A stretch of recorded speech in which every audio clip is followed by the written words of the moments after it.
시청자 여러분 안녕하십니까? 헬로티비 뉴스입니다. 자, 오늘 아침 기온이 영하권으로 뚝 떨어졌습니다. 겨울에 문턱에 들어섰다는 걸 오늘 느낄 수 있었죠? 네, 출근길에 좀 고민되더라고요. 네. 패딩 입을까 코트 입을까 이런 생각을 하는 거 보니까 진짜 겨울이 온 것 같아요. 네, 특히 중부지방 같은 경우에는 아침 최저 기온이 영하를 기록했고요. 네. 남부지방도 아침 기온이 한 자릿수를 기록했는데요. 특히 설악산은 23일 최저 기온이 영하 16.5도까지 떨어졌다고 하더라고요. 야, 기온이 이렇게까지 지금 뚝 떨어질 때 각별히 이제 건강 관리에 주의를 하셔야 하잖아요. 특히 면역력이 약한 어르신들은 가급적 외출을 삼가는 게 좋다고 합니다. 그렇습니다. 자, 그리고 난방기기 사용이 늘어날 시기인데 네. 화재 발생하지 않도록 전기 사용에도 각별히 주의를 해야겠습니다. 오늘 헬로티비 뉴스 시작하겠습니다.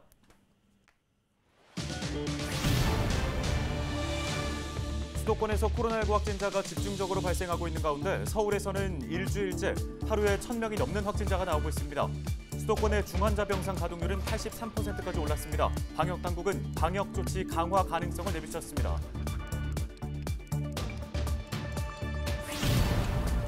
은평구가 내년도 예산안으로 올해보다 1,200억 원 늘어난 1조 110억 원을 편성했습니다. 예산안 규모가 1조 원이 넘은 건 이번이 처음으로 은평구는 지역 경제 회복 지원과 기반 시설 확대 등에 집중 투자할 계획입니다.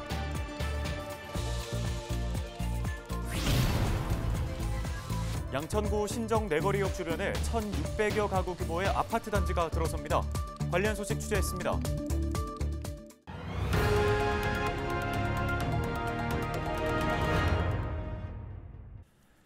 코로나19 관련 소식으로 시작합니다. 확산세가 심각한 상황인데요. 수도권의 코로나19 위험도는 지난주 기준 최고 단계인 매우 높음을 처음으로 기록했죠. 특히 병상 확보에 비상이 걸렸습니다. 800명이 넘는 코로나19 환자들이 병상 배정을 하루 이상 기다리고 있습니다. 이 소식 심다혜 기자가 전해드립니다. 코로나19로 입원 중인 전국의 위중증 환자는 549명. 특히 서울 등 수도권에서 확진자가 집중적으로 발생하고 있습니다. 비수도권의 중환자실 병상 가동률은 47%인 반면 수도권은 83%나 됩니다. 상황이 이렇다 보니 병상이 빠듯해 자리가 나기를 하루 이상 대기한 사람이 수도권에서 800명을 넘었습니다. 대부분 고령자와 기저질환자로 이 가운데 122명은 나흘 이상 기다렸습니다. 병상 확보는 애로가 있습니다. 애로가 있는데 지금 수도권과 비수도권의 격차가 굉장히 심합니다. 중증 상황에서도 이동이 가능한 환자 부분들은 지금 비수도권으로의 그 전원들도 좀 진행을 하고 있고요. 신규 확진자 수도 2,699명으로 화요일 발표 기준으로는 역대 최고치를 경신했습니다. 서울에서는 하루 동안 1,165명의 환자가 나왔습니다. 방역당국은 현재 비상계획을 발동할 단계는 아니지만 계속 상황이 더 악화할 경우 비상계획 적용을 검토할 수도 있다고 밝혔습니다. 지금 상황이 엄중해지고 있기 때문에 계속 이러한 엄중한 상황들이 계속된다면 어느 정도 이 방역 조치를 강화시키는 부분들 혹은 비상계획까지도 염두에 두고 내부적으로 검토를 해야 되는 상황이라고. 당국은 병상 확충 등 의료 대응 역량을 강화하는 한편 돌파 감염이 증가하는 상황에서 추가 접종을 확대하고 있습니다. 이번 주부터 60대 이상과 50대에 대한 추가 접종 사전 예약이 시작됐는데 잔여 백신을 이용하면 당일 접종도 가능합니다. 23일 0시 기준 서울의 백신 접종 완료율은 79.9%입니다. 헬로티비 뉴스 심다혜입니다. 다음 소식입니다. 내년도 은평구 예산 규모가 사상 처음으로 1조 원을 돌파했습니다. 은평구는 내년도 예산안으로 1조 110억 원을 편성해 은평구 의회에 제출했습니다. 이는 올해 예산보다 1,200억 원 증가한 규모입니다. 은평구는 지역 경제 회복, 기반시설 투자 확대 등에 중점을 두고 예산을 편성했다고 밝혔습니다.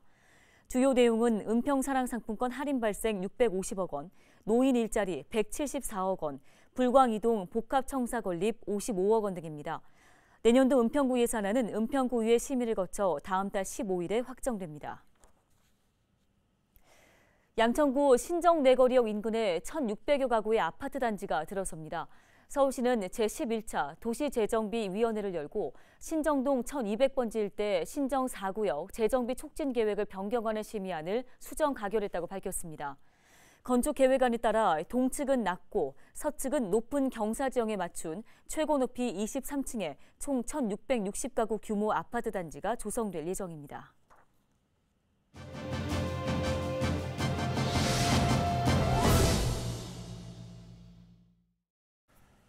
자, 소설 추위는 빚을 내서라도 한다는 속담이 있죠. 소설이었던 지난 월요일 이후에 갑자기 추워진 날씨에 깜짝 놀란 분들 많으실 텐데요. 네, 이제 본격적인 겨울 날씨가 이어질지 궁금합니다. 김승배 한국기상산업협회 본부장을 연결해 날씨 이야기 나눠보겠습니다. 자, 본부장님, 체감상 갑자기 겨울이 된 것 같은데요. 서울 지역 영하권 추위를 기록하고 있습니다. 언제까지 추위가 이어질지, 이렇게 되면 본격적인 겨울이 시작됐다고 봐야 하는 걸까요? 네, 그렇습니다. 그 소설이 22일이었고 23일 서울 아침 최저 기온이 영하 3.6도까지 떨어졌습니다. 이게 지난주에 그 초겨울 치고는 비교적 따뜻했거든요. 남쪽에 따뜻한 공기가 상층 5km까지 우리나라 한반도를 덮으면서 그 초겨울 날씨답지 않게 따뜻했는데, 이 공기들이 동쪽으로 빠지고 북쪽에서 영하 한 40도가량의 찬 공기가 우리나라 상층으로 내려왔기 때문에 강한 찬바람과 함께 기온이 뚝 떨어졌는데, 이렇게 이제 겨울은 깊어가는 것입니다. 네, 이번 겨울에 추위가 어느 정도일지 궁금합니다. 역대급으로 한파가 심하게 올 거라는 이야기도 있는데 이게 근거가 있는 겁니까? 네, 그 우리나라 겨울철 날씨를 이제 삼한사온이라고 설명을 합니다. 한 사나흘 추웠다, 사나흘 누그러졌다가 반복이 되는데요. 이번 그 추위를 시작으로 이제 그러한 패턴이 나타날 겁니다. 이번 추위는 이번 토요일까지 이어지다 28일 일요일부터는 다소 누그러지는데, 지난주처럼 포근할 정도는 아닐 것으로 보입니다. 자, 12월, 1월, 2월을 달력상 겨울로 보는데, 이 겨울이 역대급 한파가 될 것인지는 정확히는 예측하기는 어렵습니다. 다만 여러 가지 그 북극의 찬 공기가 우리 한반도로 이제 동아시아 쪽으로 확장해 내려오면 통상 추웠던 우리나라 겨울이 유달리 한 열흘이나 보름 정도 이제 더 추운 기간이 나타나는데, 그러면 이제 역대급 추위라고 말할 수 있는데, 그러한 것을 단정적으로 예측하기는 어렵고요. 올여름 북극에 찬 공기들이 내려올 가능성은 높습니다. 왜냐하면 지구 온난화로 기온이 높아지고 있기 때문에 북극의 찬 공기와 중위도의 그 공기를 가르는 제트 기류가 지구 온난화로 인해서 약해졌거든요. 그 북극의 공기를 가둬두는 역할하는 제트 기류가 약해져서 그게 우리 동아시아 또는 미국 또는 그 유럽 쪽으로 확장해 내려가면 그 지역이 유난히 추운데, 하여간 올겨울 그렇게 될 것이 단정적으로는 어렵지만 그 기후 변화 속에서 기온 이례적인 한파가 나타날 가능성도 있는 상태입니다. 예, 이렇게 갑작스럽게 추워지면 건강상의 문제도 발생하기도 하는데요. 자, 추운 날씨 건강 관리 어떻게 해야 하는지 한 말씀 부탁드립니다. 면역력이 약한 노약자는 이러한 그 추위가 올 때 가급적 야외 활동을 자제해야 됩니다. 그리고 요즘에 코로나 시대에 그 밖에서 선별진료소 종사자 등은 야외 업무를 해야 되는데 어떤 그 보온을 잘해서 체온을 유지를 해야 됩니다. 결국은 추워졌을 때 우리 몸이 그 추위를 이길 수 있는 어떤 보온 관리, 모자를 쓴다거나 머플러를 한다거나 그런 보온 관리에 각별히 신경을 써야 되는 계절이 왔습니다. 네, 도움 말씀 잘 들었습니다. 지금까지 한국기상산업협회 김승배 본부장이었습니다.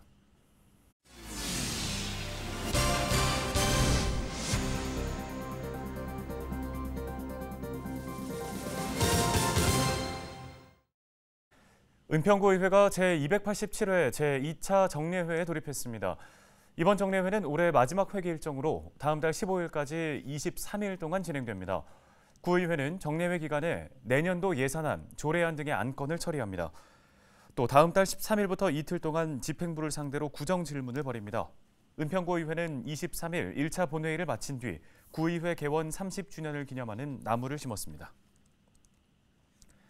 양천구가 오는 26일까지 나비남 매칭펀드 신규 신청자를 모집합니다. 나비남 매칭펀드는 양천구에 살고 있는 중장년층 1인 가구가 매달 12만 5천 원을 1년간 꾸준히 저축하면 저축액의 2배를 받을 수 있는 통장인데요. 중위소득 120% 이하인 만 50세에서 64세 1인 남성 가구 13명을 대상으로 진행됩니다. 참여를 희망하는 주민은 동주민센터에 방문하거나 이메일을 통해 신청서를 제출하시기 바랍니다. 지방세를 체납한 일부 주민들의 신용 거래가 제한됩니다. 서울시는 500만 원 이상 지방세 체납자 900여 명에 대한 신용 정보를 한국신용정보원에 등록했다고 밝혔습니다. 이번에 등록된 체납자들은 금융채무 불이행자로 분류돼 신용카드 발급과 사용, 금융권 신규 대출 연장 등 신용거래에 제약을 받게 됩니다.